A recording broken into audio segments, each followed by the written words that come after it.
It's a good start to the morning. বেলা শুরুর যে দুটো বাড়ি দেখানো হয়েছিল,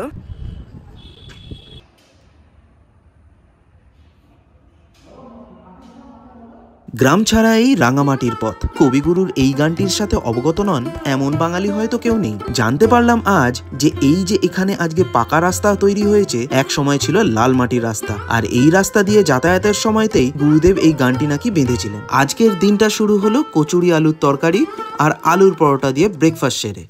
এই যে মিমি আর মিমিমা কি রোদ পোয়াচ্ছে।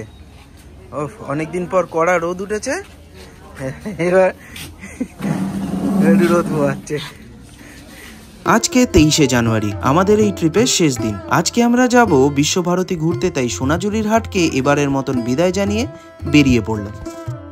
সোনাঝুরির হাট থেকে টোটোতে 10 মিনিটে এসে পৌঁছলাম বিশ্বভারতী ক্যাম্পাসে এবং প্রথমেই রতন কুটিরের সামনে। এই বাড়িটি রতন টাটা বানিয়েছিলেন এবং ওনার নামেই এই বাড়িটির নামকরণ। সুকুমার দা বললেন যে সরকারি বাবুরা কোনো অফিসিয়াল কাজে বীরভূম এলে এই বাড়িটিতেই থাকেন। 150 বছরের ইতিহাস বহন করছে এই অশ্বত্থ গাছটি। গাছের মূল কাণ্ডটি বেড়ে উঠেছে 3টি ধাপে এবং রবীন্দ্রনাথ ঠাকুর এই গাছের তলায় বসেই কুমোরপাড়ার গরুর গাড়ি কবিতাটি লিখেছিলেন। গাছটির ছবি আবার আমরা সহজ পাঠের প্রচ্ছদেও দেখতে পাই। তাল গাছ এক পায়ে দাঁড়িয়ে সব গাছ ছাড়িয়ে, সহজ পাঠের এই কবিতাটির জন্ম এই তাল গাছটির অনুপ্রেরণায়। উপাসনা গৃহ, এই বাড়িটি আমরা আরো ভালোভাবে পোস্ত সিনেমাটিতে দেখতে পাই।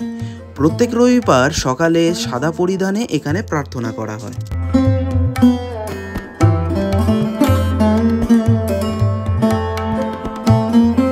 ছাতিমতলা, মহর্ষি দেবেন্দ্রনাথ ঠাকুর এইখানে ধ্যান করবার সময় এক অদ্ভুত শান্তি অনুভব করেন এবং 5 টাকার বিনিময়ে রায়পুরের জমিদার ভুবন মোহন সিনহা, যিনি কলকাতায় লর্ড সিনহা নামে পরিচিত, ওনার থেকে এই অঞ্চলটি কিনে নেন। পরবর্তীকালে এই লর্ড সিনহাই দেবেন্দ্রনাথকে বলেছিলেন যে আপনার দৃষ্টি যত দূর যাচ্ছে তত দূর জমিই আপনার, আর এই থেকেই ভিত্তি স্থাপন হয় আজকের শান্তিনিকেতন তথা বিশ্বভারতীর।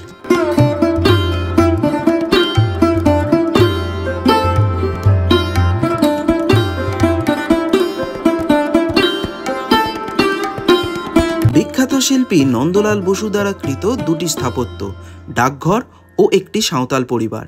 এখানে জানিয়ে রাখি, নন্দলাল বসু অবনীন্দ্রনাথ ঠাকুরের শিষ্য ছিলেন এবং পরবর্তীকালে বিশ্বভারতীর কলা ভবনের অধ্যক্ষও হন।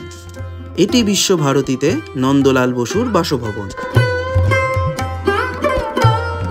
কলা ভবনের ঠিক উল্টো দিকে হচ্ছে বিশ্বভারতী মিউজিয়াম। প্রবেশ মূল্য 70 টাকা for adults and for students 10 টাকা। তবে স্টুডেন্টদের জন্য স্কুল বা কলেজের আইডি কার্ড থাকা মাস্ট, নইলে পুরো টিকিটের ভাড়াই দিতে হবে। খেয়ালে রাখবেন বন্ধুরা যে এই মিউজিয়ামটি কিন্তু যে কোনো কেন্দ্রীয় সরকারি ছুটির দিন বন্ধ থাকে। যেমন গতকাল 22শে জানুয়ারি অযোধ্যায় রাম মন্দির উদ্বোধনের উপলক্ষে বন্ধ ছিল, তাই বিশ্বভারতী ভ্রমণ আমরা 23শে পোস্টপন করি।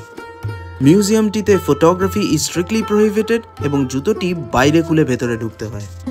পুরো মিউজিয়াম জুড়ে আছে কবিগুরু ও তার পরিবারের দ্বারা ব্যবহৃত সামগ্রী এবং তাদের কর্মকাণ্ডের নিদর্শন, যা ভালোভাবে ঘুরে দেখতে ঘণ্টাখানেক সময় অবশ্যই লাগবে। প্রতিটি নামটা যদি শোনা শোনা লাগে তাহলে বন্ধুরা ঠিকই ধরেছেন, এই বাসভবনটি নোবেলজয়ী অর্থনীতিবিদ অমর্ত্য সেনের। আমাদের শান্তিনিকেতন এবং বিশ্বভারতী ভ্রমণ শেষ। এবার চললাম রায়পুর রাজবাড়ির উদ্দেশ্যে। শান্তিনিকেতন ঘুরতে ঘুরতে একটা ভাবনা মনে বারবার আসছিল। এই যে লোকে বলে বাঙালির দ্বারা নাকি কখনো শিল্প বা ব্যবসা হয় না, একবার ভেবে দেখুন, এই রবীন্দ্রনাথ ঠাকুর, যার সারা বিশ্ব জুড়ে একজন নামজাদা কবি হিসাবে পরিচিতি, তিনি কি শিল্পপতি নন? এই গোটা বোলপুর শান্তিনিকেতন জুড়ে ওনার যা কর্মকাণ্ড, তার থেকে এই যে এক বিশাল ট্যুরিজম বা এডুকেশনাল ইন্ডাস্ট্রি গড়ে উঠেছে, আমরা কি ওনাকে সেই পার্সপেক্টিভ থেকে একজন শিল্পপতি ভাবতে পারি না? জানি না, মনে হলো তাই বললাম। বিশ্বভারতী থেকে প্রায় 10 কিলোমিটার দূর টোটোতে করে এই 40-45 মিনিট মতন লাগে রায়পুর রাজবাড়ি বা জমিদার বাড়ি পৌঁছতে। রায়পুর রাজবাড়ি এসেই যা দেখলাম, এইরকমই কিছু একটা আশা করেছিলাম। Actually I always have a special liking for ruins, তাই গতকাল টোটো ড্রাইভার সুকুমারদা যখন এই জায়গাটির নাম বলল, আমি রাজি হয়ে গেলাম, আর তার জন্যই এত দূরে আসা। এই রাজবাড়ির জরাজীর্ণ রূপ থেকে একটু তার সোনালী ইতিহাসের গলিতে প্রবেশ করা যাক। 1500 খ্রিস্টাব্দে অযোধ্যার এক সিনহা পরিবার রায়পুরে আসেন এবং সময়ের সাথে সাথে বাড়তে থাকে তাদের প্রতিপত্তি এবং পরবর্তীকালে এখানকার জমিদার হয়ে যান, আর এই রাজবাড়ি পরিচিত হয় দ্য লর্ড সিনহা প্যালেস হিসেবে। এই প্রাসাদোপম রাজবাড়িটি মোট 60 বিঘা জমির উপর বিস্তৃত, যাতে প্রায় 120 খানা মতন ঘর ছিল, আজ যা ধ্বংসাবশেষে পরিণত হয়েছে। এই জমিদার বাড়িরই উত্তরসূরি জমিদার ভুবন মোহন সিনহার থেকেই মহর্ষি দেবেন্দ্রনাথ ঠাকুর শান্তিনিকেতনের জন্য জমি কিনেছিলেন। আজ এই যে রবীন্দ্র ভারতী আমরা ঘুরে এলাম, সেই জমিটিও এই ভুবন মোহন সিনহারই প্রদত্ত। এই রাজবাড়ির ভেতরেও বিনা অনুমতিতে ফটোগ্রাফি অ্যালাউড নয়, বাইরে অ্যাটলিস্ট তাই লেখা ছিল, কিন্তু অনুমতি নেবার মতন কাউকে পেলাম না, তাই আর কি জায়গাটি ক্যামেরাবন্দি করে ফেললাম। জানিয়ে রাখি, চিত্র পরিচালক মৃণাল সেনের হিন্দি ছায়াছবি খণ্ডার এবং আরো দুটি বাংলা ছায়াছবির শুটিং এই রাজবাড়িতেই হয়েছে।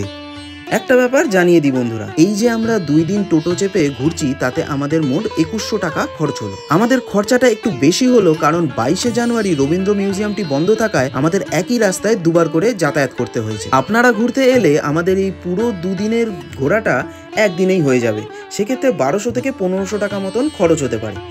রায়পুর রাজবাড়ি দেখে ইতি করলাম আজকের ঘোরাঘুরির। এবার রওনা দিলাম বোলপুর স্টেশনের পথে। অন দ্য ওয়ে পড়লো এই বিশ্ব ক্ষুদ্র বাজারটি, যেটা এখনো চালু হয়নি। সুকুমারদা বললেন হয়তো ইন ফিউচার সোনাঝুরির হাট এখানে বসতে পারে, শুনে একটু অবাকই হলাম। ওকে বন্ধুরা, তো আমরা এসে গেছি বোলপুর স্টেশনে। এবার বাড়ি ফেরার পালা। ট্রেন 3:15 নাগাদ আসবে। তো এখানে যেটা বলার বিষয় সেটা হচ্ছে যে স্টেশন এখানে হচ্ছে আমরা ভেবেছিলাম যে লাঞ্চ এখানে আশেপাশে, মানে বোলপুর স্টেশনে আশেপাশে কোনো হোটেলে করে নেব, বাট টু বি অনেস্ট আমি আশেপাশে কোনো হোটেল খাবার জায়গা কিচ্ছু পেলাম না। মানে 1 নম্বর স্টেশন যেটা দিয়ে আর কি বেরোয় লোকে, সেখানেও কিছু নেই খাবার দাবার। তো বেসিক্যালি লাঞ্চ আমাদের কিছু করা হচ্ছে না। তো আমরা কি খাচ্ছি দেখুন, এই হচ্ছে আমাদের লাঞ্চ, চিপস আর ভেলপুরি। এই খেয়ে আপাতত আমাদের দুপুর কাটাতে হবে। দেখি ট্রেনেও আরও অনেক কিছু পাওয়া যাবে, সেই সবই কিছু খেয়ে দিয়ে চালাতে হবে। সো এই স্টেশনে এসে খাওয়ার চিন্তা কিন্তু করবেন না।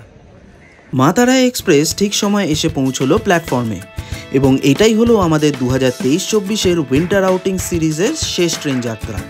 বন্ধুরা, আমরা এই সিরিজটি শুরু করেছিলাম 3রা ডিসেম্বর থেকে। এই পুরো উইন্টার সিজনটায় আমরা বিভিন্ন জায়গায়, কখনো উইকেন্ডসে, কখনো ছোট্ট 1-2 দিনের ছুটি নিয়ে কলকাতা ও কলকাতার বাইরে ঘুরে বেরিয়েছি। পেয়েছি আপনাদের ভালোবাসা ও অনুপ্রেরণা। অনেক ভুল ত্রুটি হয়েছে জানি, কথা দিচ্ছি শুধরে নেওয়ার চেষ্টা করব। শুধু আপনারা এইভাবেই আমাদের সঙ্গে থাকুন। আমাদের ফেসবুক পেজটিকে ফলো করুন ও আরবেন্স ট্রাভেলগ চ্যানেলটিকে সাবস্ক্রাইব করুন। এই বলে শেষ করলাম এই উইন্টার আউটিং সিরিজটি। তবে যাত্রা এখানেই শেষ নয়, খুব শিগগিরই আরও ভালো কিছু আসতে চলেছে।